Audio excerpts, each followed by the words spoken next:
Ờ, nó tôi sai liền á.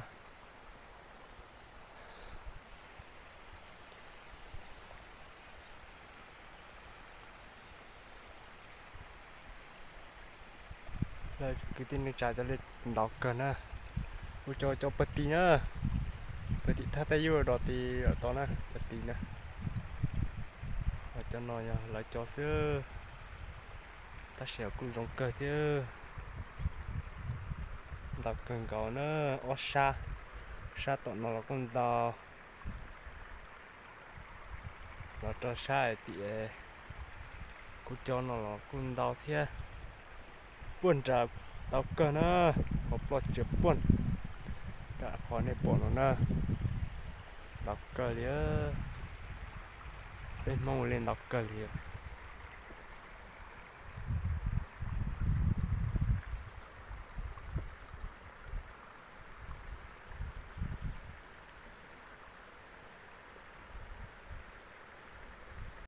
Nhớ rồi bây giờ phải sợ đó nè.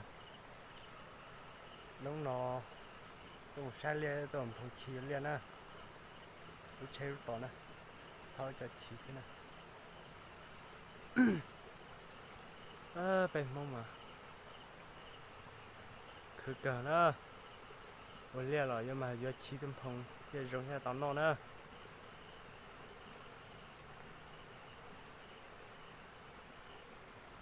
Tôi sợ nè. Rồi bây giờ phải sợ đó. Nó tôi sai liền nè. Trên đây tao tôi sai liền lại.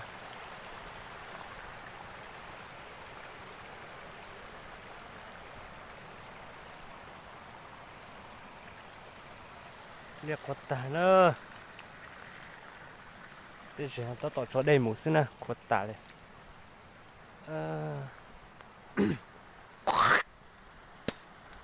Trên đây tao sai liền nữa. Sai liền quạt tà xíu nè. Nó có chỗ đây đó xíu nè. Có chỗ đây ở đây còn gì cho nó xíu. Chẳng tao tao nung nó liệt quạt tà tập lên chỉnh xíu nè.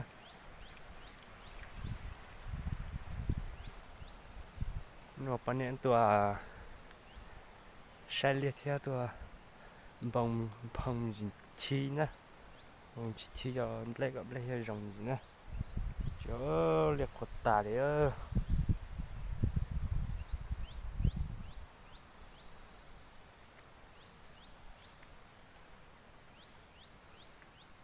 Liệt quạt tà ơ. Tao bên nội tao tôi khỏi đây là.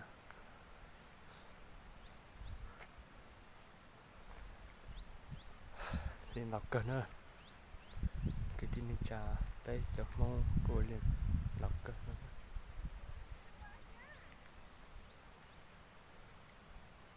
Bản nhện này. Bản nhện từ bầu chuột. Bầu chi đã liền này.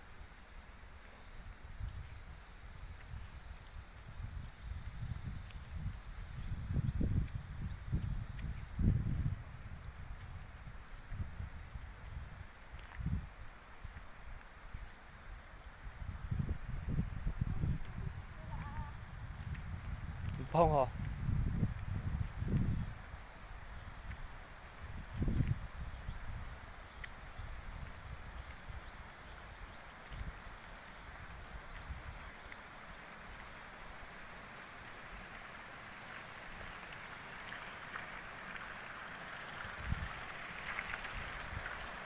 Chi bên này nè.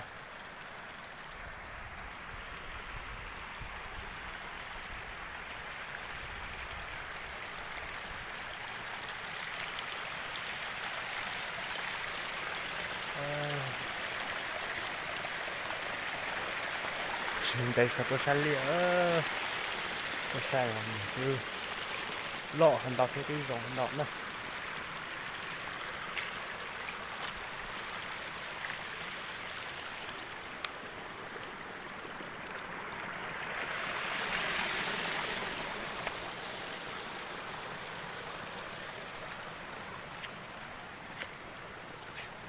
Gà lúc kia cho chim phong nữa.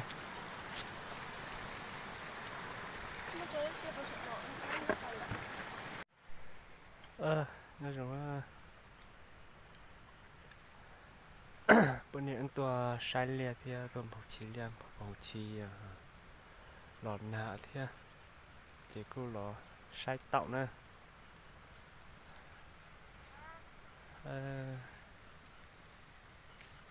tao nó cái rong thiệt thì xem nào chụp bao nếp tao nó nè chụp cái gì nè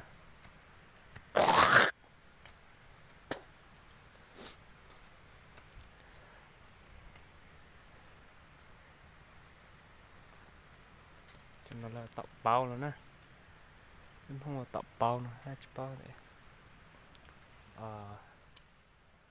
ở bên lạnh nhiều hồn